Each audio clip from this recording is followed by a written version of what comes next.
Katargam zone દ્વારા બંધાયેલા બાંધકામો પુરાવા રજૂ કરવા મકાન માલિકોને નોટિસ પાઠવતા સોસાયટીના લોકો કતારગામ ઝોન કચેરી પર પહોંચ્યા હતા। પરસોત્તમનગર સોસાયટીના જમીનના વિવાદને લઈને જમીન માલિકો દ્વારા ગુજરાત હાઈકોર્ટમાં કેસ કરાયો છે, જેના કારણે જેમના દ્વારા સોસાયટીમાં બાંધકામ શરૂ કરાયું છે તેઓની ચિંતામાં વધારો થયો છે।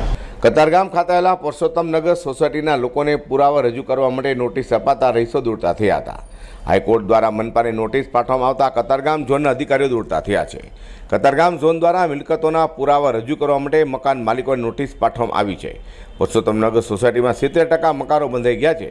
આકારની ચોપડે મિલકતો દાખલ થઈ હોવા છતાં નોટિસ પાઠવતા મકાન માલિકોના જીવ તાળવે ચોંટી જવા પામ્યા છે। રહીશો કતારગામ સુરત ખાતેના અધિકારીઓને રજૂઆત કરવા પહોંચ્યા છે। આકારણીમાં તેમણે રૂપિયા ભરી હોવા છતાં કાયદેસર રીતે મનપા દ્વારા તેમની રકમ ઉઘરાવી લીધી છે, છતાં પણ આ પ્રકારનો વિવાદ કયા કારણસર તેને લઈને હવે રહીશોની મૂંઝવણ વધી છે। હાઈકોર્ટ દ્વારા નોટિસ આપતાની સાથે રહીશ તો એટલા માટે ચિંતામાં મુકાયા છે કે કોર્પોરેશન દ્વારા જમીન માલિક જેવી વાત છે તે હવે સપાટી પર આવી જવા પામી છે। સ્થાનિક રહીશોને ચિંતા છે કે તેમના દ્વારા જે બાંધકામ કરવામાં આવ્યું છે તેને કોઈ નુકસાન ન તો થાય એ પ્રકારના ભીતિ પણ સેવાઈ રહી છે। હરેશભાઈ, અમે પરસોત્તમનગર સોસાયટીમાંથી આવીએ છીએ। અમે અત્યારે કતારગામ ઝોનમાં આવ્યા છીએ। શા માટે પહોંચ્યા છો અત્યારે કતારગામ ઝોન? શું છે મામલો? અમને નોટિસ આપવામાં આવેલી ઝોન તરફથી, એ માટે અમે અહીંયા આવ્યા છીએ। ખાસ કરીને શાના વિષયને લઈને નોટિસ પાઠવવામાં આવી છે? આજે હાઈકોર્ટની અંદર અમારી એક મેટર ચાલતી હતી, જે મેટર અત્યારે ક્લોઝ કરવામાં આવી છે અને ઝોને અમને નોટિસ આપી છે, તો અમને અહીંયા બોલાવ્યા છે, તો અમે આવ્યા છીએ। ખાસ કરીને આપની સોસાયટીમાં કેટલા મકાનો બની ગયા છે? 200 મકાન બનેલા છે।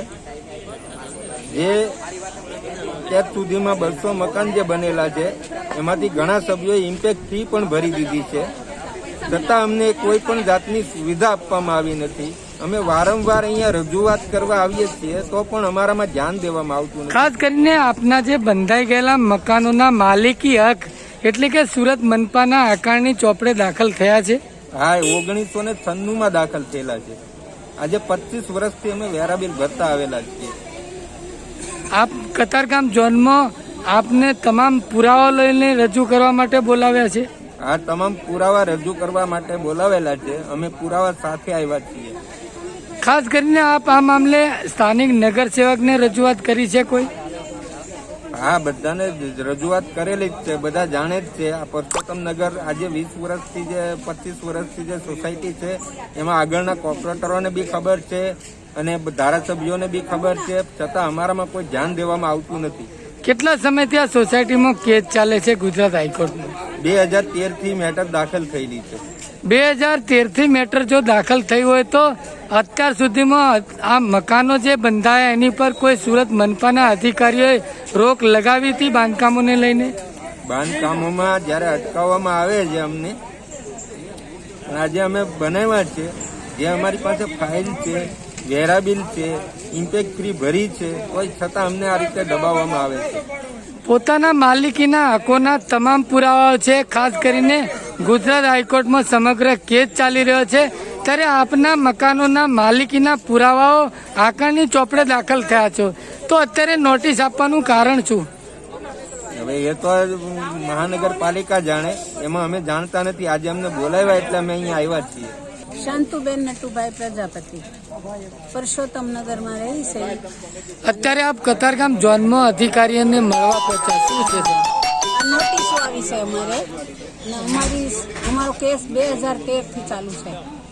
શું નોટિસમાં શું લખવામાં આવ્યું છે? ખાસ કરીને નોટિસમાં એવું આવ્યું છે કે તમે આ જગ્યા ખાલી કરો એમ। કેટલા મકાનો આ સોસાયટીમાં બની ગયા? 200 મકાન છે। સુરત મનપાના ખાસ કરીને આકારણી ચોપડે આપની મિલકતો દાખલ થઈ છે, કાયદેસર ભરીએ છીએ। બીજી વિશેષ સુરત મનપાની શું સુવિધાઓ મળી? બસ વેરો ભરીએ છીએ અને અમે મીટર આવ્યા છે, બસ બીજી કોઈ સુવિધા નથી। અમારી કાયદેસર થઈ જાય એવી અમે માંગણી કરી। અધિકારીઓ દ્વારા નોટિસ આપીને આપના મકાનના પુરાવા માંગવામાં આવ્યા છે? હા, અમે પુરાવા રજૂ કરવા આવ્યા છે। બરાબર, અધિકારીને મળ્યા આપ? નથી મળ્યા, મળવાનું છે।